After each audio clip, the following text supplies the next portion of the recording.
Assalamualaikum warahmatullahi wabarakatuh. Pada di pertemuan kita kali ini kita sudah masuki materi tentang reproduksi virus. Nah, pada reproduksi virus ini terbagi menjadi dua siklus, yaitu siklus litik dan siklus lisogenik. Nah, tahap reproduksi virus sendiri ada 5, yaitu tahap absorpsi, tahap penetrasi, tahap sintesis, tahap pematangan, dan tahap lisis. Langsung saja ke gambarnya ya. Nah, yang pertama kita akan masuk ke daur litik terlebih dahulu atau siklus litik. Nah, di sini ada 5 tahap: absorpsi, penetrasi, sintesis, pematangan atau perakitan, dan lisis. Nah, pada tahap pertama yaitu tahap absorpsi, di mana virus itu menempel pada sel inang. Nah, ini contohnya sel inangnya. Nah, bagian virus yang menempel pada sel inang itu menggunakan serabut ekor atau pada bagian serabut ekornya. Nah, selanjutnya setelah virus itu menempel pada sel inang, memasuki tahap kedua yaitu tahap penetrasi, di mana selubung ekor dari virus itu sendiri membuat lubang yang menembus dinding dan membran sel. Nah, selanjutnya virus itu menginjeksi materi genetik ke dalam sel inang sehingga kapsid virus menjadi kosong atau mati. Jadi pada tahap penetrasi ini virus itu memasukkan materi genetiknya. Nah, materi genetik kan DNA sama RNA. Nah, di sini contohnya seperti DNA yang dimasukkan. Nah, di sini virus tidak ikut masuk ya, hanya materi genetiknya saja. Selanjutnya pada tahap ketiga yaitu tahap sintesis. Nah, pada tahap sintesis ini merupakan replikasi atau penggandaan dari DNA-nya virus dan DNA-nya sel inang itu sendiri yang menjadi banyak, berkembang biak menjadi banyak. Selanjutnya pada tahap keempat itu tahap sintesis.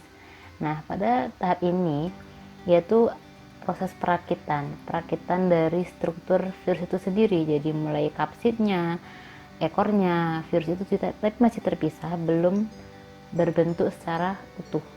Nah, selanjutnya di sini kemudian masuk ke perakitan. Jadi virus sudah membentuk tubuhnya secara sempurna, secara utuh.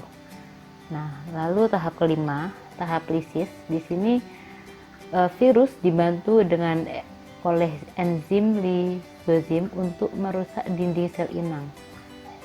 Dan akibatnya terjadi osmosis ke dalam sel inang sehingga sel inang membesar dan akhirnya pecah. Nah, disinilah partikel virus itu yang baru itu keluar dari sel dan akan menyerang sel inangnya. Begitu. Nah, selanjutnya kita masuk ke siklus daur lisogenik. Di sini sama, pertama yaitu ada tahap absorpsinya juga, yaitu virus menempel pada sel inang. Namun di sini bedanya yaitu di sini penyisipan. Jadi DNA-nya virus itu bergabung dengan DNA-nya sel inang itu sendiri. Jadi yang daur litik kan terpisah.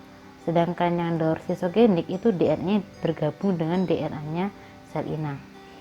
Lalu kemudian membelah, dan ketika DNA-nya sel inang itu membelah, DNA-nya virus itu juga ikut membelah juga.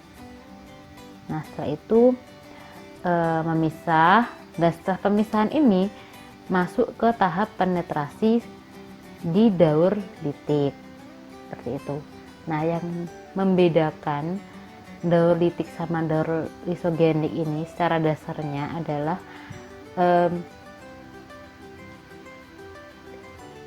sel inangnya itu tidak pecah. Kan pada siklus litik itu sel inang itu pecah, sedangkan pada daur litik itu terjadi replikasi genom tapi dia tidak pecah sel inangnya. Begitu. Baiklah, cukup sekian dari saya. Apabila ada pertanyaan silakan ditanyakan. Kurang lebihnya mohon maaf. Wassalamualaikum warahmatullahi wabarakatuh.